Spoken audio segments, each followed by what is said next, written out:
నమస్తే అన్న, మీ పేరు? కాకి నాగరాజు, మూలపాడు గ్రామ పార్టీ అధ్యక్షుడిని. ఏం చేస్తుంటారు? బిజినెస్ చేస్తాను. మైలవరం నియోజకవర్గం ఏంటంటే మరి ఇక్కడ బీసీ సమాజానికి సంబంధించిన ఒక సర్నాల తిరుపతిరావు అనే వ్యక్తికి వైసీపీ తరఫున ఎమ్మెల్యే అభ్యర్థిగా ప్రకటించారు. చాలా సామాన్య వ్యక్తి, ఆయన గెలిపించండి అని చెప్పేసి కూడా జగన్ గారు మాట్లాడుతూ ఉన్నారు. అసలు ఏంటి పరిస్థితి మీ నియోజకవర్గంలో? అంటే సర్నాల తిరుపతిరావు అనే వ్యక్తి ఇప్పుడు వరకు ఎవరికి తెలియదు. అసలు ఆ వ్యక్తే తెలీదు. జగన్మోహన్ రెడ్డి వైఎస్ఆర్ కాంగ్రెస్ పార్టీ పెట్టి 10 ఏళ్ళు అవుతుంది. ఈ 10 ఏళ్ళలో సర్నాల తిరుపతిరావు పేరు మీరు ఎప్పుడన్నా విన్నారా?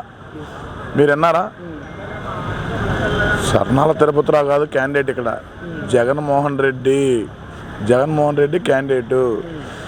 సర్నాల తిరుపతిరావు పేదోడని ఇంటింటికి ప్రచారం చేస్తున్నారు, కానీ పేదోడికి కోట్లు ఇచ్చి రేపొద్దున డబ్బులు పంచడానికి ఎలా ఉన్నారు?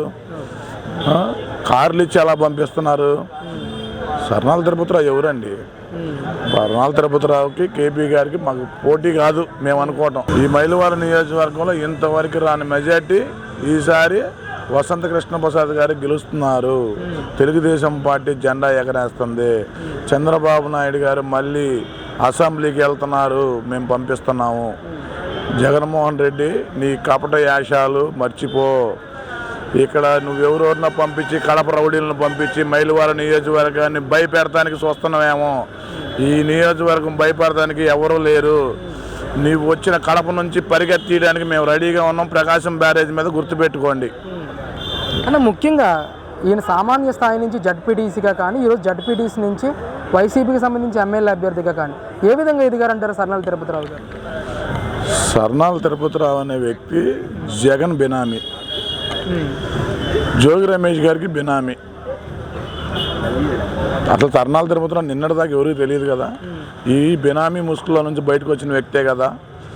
ఈ వ్యక్తిని తీసుకొచ్చి ఈరోజు ఎమ్మెల్యేగా నిలబెట్టి పేదోడు ఒక పెత్తందారికి ఇవ్వద్దు, పేదోడికి ఇవ్వని పదార్థాలు పలుకుతున్నారు. ఆ పిచ్చి మాటలు మానుకొని మీరు ఎలక్షన్ లాగా చేయండి. పేదోడు ఎవరు? జగన్మోహన్ రెడ్డి పేదోడా? ఇవాళ ఉన్న అందరిలో లక్షల కోట్లకి అధిపతి జగన్మోహన్ రెడ్డి. నేను పేదోడు సీట్ ఇచ్చా. పేదోడు మందు పంచట్లేదా? క్యాన్వాయ్ మీద ఎక్కట్లేదా పేదోడు? ఎక్కడ పేదోడు? కారులో తిరగట్లేదా పేదోడు? సైకిల్ మీద వెళ్తుండే ఏంది? బైకుల మీద వెళ్తుండే ఏంటి పేదోడు? మానుకుంటే మంచిది. ఇవన్నీ కాదు, గుర్తుపెట్టుకోండి. వసంత కృష్ణ ప్రసాద్ గారు భారీ మెజారిటీతో మైలవరం నియోజకవర్గంలో గెలవబోతున్నారు. అది అంటే ముఖ్యంగా కేసీఆర్ నాని గారు కానీ అలాగే ఈయన కానీ ప్రచారంకి వెళ్తూ ఉంటే ప్రజాస్పందన ఏ విధంగా ఉంటారు? కేసీఆర్ నాని ఎవరు? 2 సార్లు ఎంపీ. బీఫామ్ మీద అయ్యారు.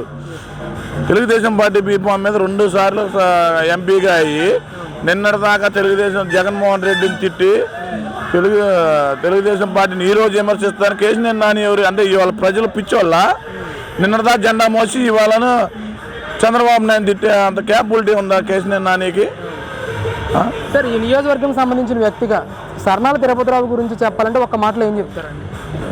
సర్నాల తిరుపతిరావు అయితే మా క్యాండిడేట్ కాదు. మా ఊర్లో సూరమ్మ అని ఒక ఆమె ఉంది. ఆమె మీద పోటీ చేసి సర్నాల తిరుపతిరావుని ప్రచారం చేయమనండి. అది. సార్ నమస్తే అండి, మీ పేరు? వీరసంగప్ప. ఏం చేస్తుంటారండి? నేనా ఏం చేయ కూలి పని. మీ నియోజకవర్గం ఏంటి? మాది మైలవరం కాన్స్టిట్యూషన్. మరి ముఖ్యంగా ఇక్కడ మాది జక్కంపూడి కాలనీ. మరి మీ ప్రాంతంలో చాలా సాధారణ వ్యక్తికి ఎమ్మెల్యే అభ్యర్థిగా టికెట్ ఇచ్చామని చెప్తా ఉన్నారు సర్నాల తిరుపతిరావు గారు. పరిస్థితి ఏంటి? అసలు ఆయన ప్రభావం ఎంతవరకు ఉంటుందంటారు? ఆయన ప్రభావం ఏముండదు, అంతగా ఏముండదు. వాళ్ళది ఏమి పని చేసింది లేదు, ఏది లేదు, అన్ని బూటకాలు ఉన్నాయి కాబట్టి వాళ్ళది ఏం పట్టు ఉండదు. అసలు నియోజకవర్గంలో తెలుసా ఆయన ప్రజలకు? మాకే తెలియదు, కొత్తగా మాకు ఏదో ఒక జడ్పీటీసీ అనేది అందరికీ తెలుసు అంట, కొంతమందికి, కానీ ఎక్కువ పెట్టుకైతే ఎవరికి తెలియదు. అండ్ జడ్పీటీసీగా ఉన్నప్పుడు ఏమన్నా మైలవరంలో అభివృద్ధి కార్యక్రమం లాంటివి ఏమన్నా చేశారా? అసలు పరిస్థితి మైలవరంలో చేసుడు కాదు, మా కాలనీ దిక్కైతే తెలియదు. ఆయన తిరుపతిరావు అనేది ఎక్కువ పెట్టుకు జనాలకు తెలియదు. అంటే ప్రధానంగా మీ నియోజకవర్గానికి సంబంధించి ఒక బడుగు బలహీన వర్గానికి సంబంధించిన నేతకి అలాగే పెత్తందారులకి పోటీ జరుగుతూ ఉంది అని చెప్పేసి ఒక ప్రచారాన్ని తీసుకొస్తా ఉన్నారు. దీన్ని ఎలా చూస్తారు బాబాయ్? అసలు చూడండి, పెత్తందారులు అంటే ఎవరు? 42,000 కోట్లకు అధిపతి, 12 ప్యాలెస్లు ఉన్నాడు, 12 హెలికాప్టర్లు ఉన్నాడు, 12 ఎలక్ట్రిక్ కరెంటు ఆఫీసులు ఉన్నాడు పెత్తందారు.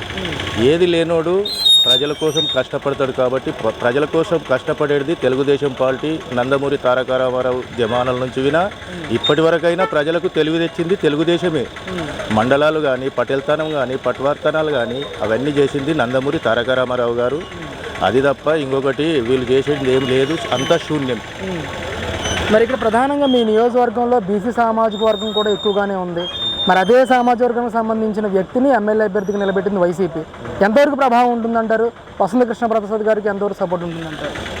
వసంత కృష్ణ ప్రసాద్ గారికి 100కి 75-80% కృష్ణప్రసాద్కే ఉంటుంది. ఎందుకని అంటారు అసలు? ఎందుకనంటే మనకు మీద పైన ఆదినాయకత్వము నారా చంద్రబాబు నాయుడు గారు మంచి ప్రజల గురించి ఆలోచిస్తాడు కాబట్టి, ప్రజల గురించి పనిచేస్తాడు కాబట్టి తెలుగుదేశంకే పై చేయి ఉంటుంది. వసంత కృష్ణ ప్రసాదే గెలుపొస్తాడు.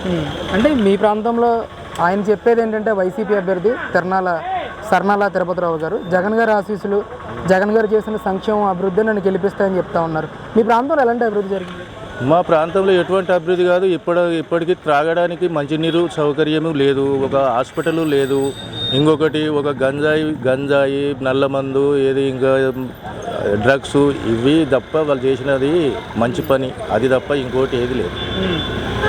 అభివృద్ధి వాళ్ళది అది, వాళ్ళు చేసిన అభివృద్ధే అది. ఇంకొకటి ఇప్పుడు తెలుగుదేశం పార్టీ 83 నుంచి ఇప్పటి వరకు ఎన్ని చేసిందో చెప్పుకోవడానికి చూపించడానికి ఉన్నాయి.